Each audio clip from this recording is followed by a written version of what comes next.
God. എനിക്കിവിടെ നിൽക്കാൻ പേടിയുണ്ട്. പ്രിയമുള്ളവരെ, ഞാനിങ്ങോട്ട് വരുന്നതിന് മുമ്പ് ഞാൻ എൻ്റെ ഈശോയോട് പറഞ്ഞ ഒരു കാര്യം ഇതാണ്: ദൈവമേ, ഒന്നെങ്കിൽ നീ എനിക്ക് ഇവിടെ വെച്ചൊരു അനുഭവം തരണം, ഇല്ലെങ്കിൽ ഇവിടെ വെച്ച് മരിക്കാൻ എനിക്ക് പേടിയില്ല, നീ എന്നെ തിരിച്ചു വിളിച്ചോ കുഴപ്പമില്ല, ഇല്ലെങ്കിൽ നീ എന്നെ സ്പർശിക്കണം. അങ്ങനെ ഒരു ഡിസിഷൻ, ഒന്നെങ്കിൽ ശുശ്രൂഷ വിട്ടുപോകണം, ഇല്ലെങ്കിൽ ഈശോയോട് ചേർന്ന് തീഷ്ണതയോടെ ശുശ്രൂഷ ചെയ്യണം എന്നൊരു ആഗ്രഹത്തോടെയാണ് ഞാനിങ്ങോട്ട് വന്നത്. കാരണം ഒരുപാട് വിഷമം ഉണ്ടായിരുന്നു.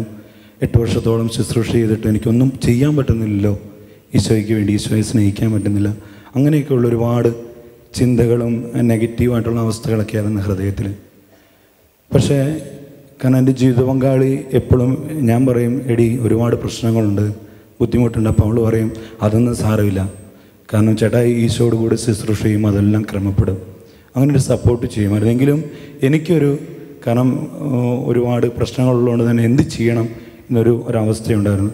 പക്ഷേ ഈ ഒരു ജ്ഞാനത്തിൻ്റെ ക്ലാസ്സും കൃപയുടെ ക്ലാസ്സും തുടർന്നുള്ള ക്ലാസ്സുകളൊക്കെ കേട്ടപ്പം എനിക്ക് വല്ലാത്തൊരു ഈശോയ്ക്ക് വേണ്ടി ശുശ്രൂഷ ചെയ്യണമെന്ന് വലിയൊരു ദാഹം എനിക്കുണ്ടായൊരു അനുഭവം ഇങ്ങനെയാണ്. ശരിക്കും ഒരു ശുശ്രൂഷകന് അല്ലെങ്കിൽ എന്നെപ്പോലൊരു വ്യക്തിക്ക് ഇതുപോലെ ഒരവസരം, കാരണം മരിച്ചാൽ അവസരം, ജീവിച്ചിരിക്കുമ്പോൾ അവസരം, അതുപോലെ തന്നെ പ്രൊട്ടക്ഷൻ, സംരക്ഷണം, ഈശോ പ്രാർത്ഥിക്കുന്നു, മാതാവ് പ്രാർത്ഥിക്കുന്നു, പരിശുദ്ധാത്മാവ് പ്രാർത്ഥിക്കുന്നു, സ്വർഗത്തിൻ്റെ വലിയ സാന്നിധ്യം, ഇത്രയും വലിയൊരു പ്രൊട്ടക്ഷനുള്ള വേറൊരു ജീവിതം ഇനി എവിടെ കിട്ടാൻ?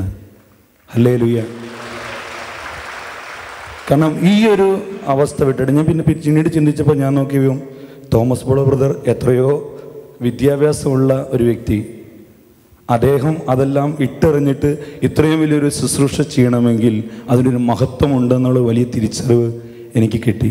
അപ്പോൾ എനിക്ക് കിട്ടിയ ബോധ്യം ഇങ്ങനെ, ഇനി എന്താണെങ്കിലും വേണ്ടിയില്ല, എൻ്റെ ഈശോ, എൻ്റെ കൂടെ നടക്കുന്ന ത്രിത്വത്തിൻ്റെ സാന്നിധ്യമുള്ള ഈശോ, എനിക്ക് വേണ്ടി പ്രാർത്ഥിക്കുന്ന വലിയൊരു സമൂഹമുള്ള ഈ ഒരു ശുശ്രൂഷ വിട്ടിട്ട് എൻ്റെ ശുശ്രൂഷ വേണ്ട. അപ്പോൾ എനിക്ക് കിട്ടിയ ബോധ്യം നമ്മുടെ ജോസഫ് ബ്രദർ പറഞ്ഞ പോലെ, കർത്താവാണ് എൻ്റെ ഇടയൻ, എനിക്കൊന്നിനും കുറവുണ്ടാവുകയില്ല, പച്ചയായ പുൽത്തകിടിയിലൂടെ അവിടുന്ന് എനിക്ക് വിശ്രമം വരളുന്നു, പ്രശാന്തമായ ജലാശയത്തിലേക്ക് അവിടുന്ന് എന്നെ നയിക്കുന്നു. ഈ ഒരു ധ്യാനത്തിലൂടെ എനിക്ക് കിട്ടിയ ബോധ്യം ഇതാണ്: ശരിക്കും ഈശോയ്ക്ക് വേണ്ടി ശുശ്രൂഷ ചെയ്യുവാനുള്ള ഇത്രയും വലിയൊരു അവസരം ഇനി മറ്റൊരു സാധ്യതയിലും നമുക്ക് കിട്ടില്ല. ഹല്ലേലൂയ.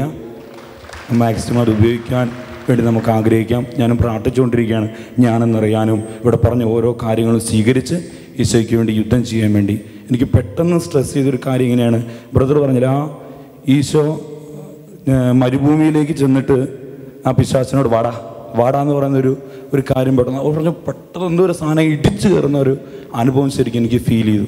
അതായത് എന്തിനേയും പേടിക്കേണ്ട, നമുക്ക് ശുശ്രൂഷ ചെയ്യുവാനുള്ള എല്ലാ വാതിലുകളും ഈശോ തുറന്ന് നിന്നു കൊടുത്താൽ മതി എന്നുള്ളൊരു വലിയ ബോധ്യം എൻ്റെ പൊന്നീശോ എനിക്ക് തന്നു.